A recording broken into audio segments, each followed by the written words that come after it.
There's so much anxiety about the thing that you're making, says the director, back with her first feature since 2009's Jennifer's Body, about the studio system. It's not yours anymore. Karyn Kusama made a splash in the indie world with her debut feature, 2000's Girl Fight, the boxing movie, starring a then-unknown Michelle Rodriguez, won the Grand Jury Prize at Sundance, with Kusama also taking home the directing award. She followed it up with two poorly received studio films, 2005's Aeon Flux and 2009's Jennifer's Body.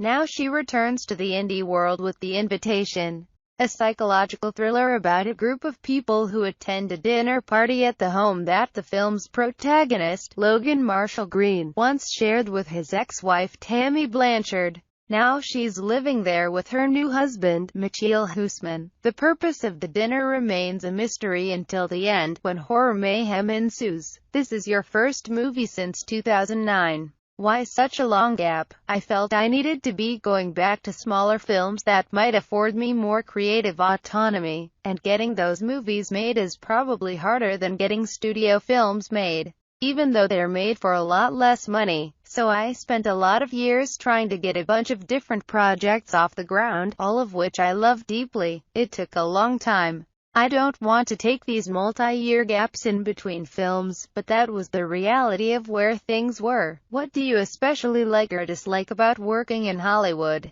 It's a privilege to get resources to try things, to try them again, to experiment, to have some time in the research and planning stages. You sometimes have a very long reach of a very committed marketing team, and there are a lot of very smart, capable people in the studios. But the problem is, there's so much anxiety around the thing that you're making, that it becomes just a thing. It's not yours anymore. Read more. The Invitation, fantastic fest review. Does it have to be that way?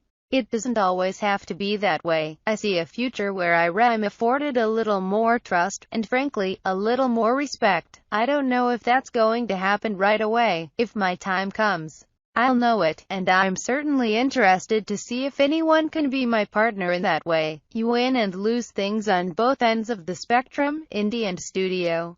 Right now I'm more comfortable with the sweat that comes from making movies for no money, because I get a degree of creative autonomy that I haven't yet experienced in the studio.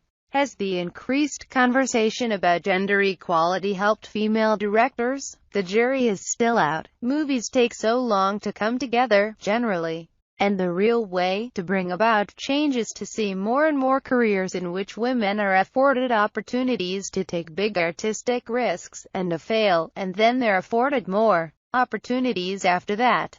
Right now that's largely the province of certain male directors, making movies, even though it's a bit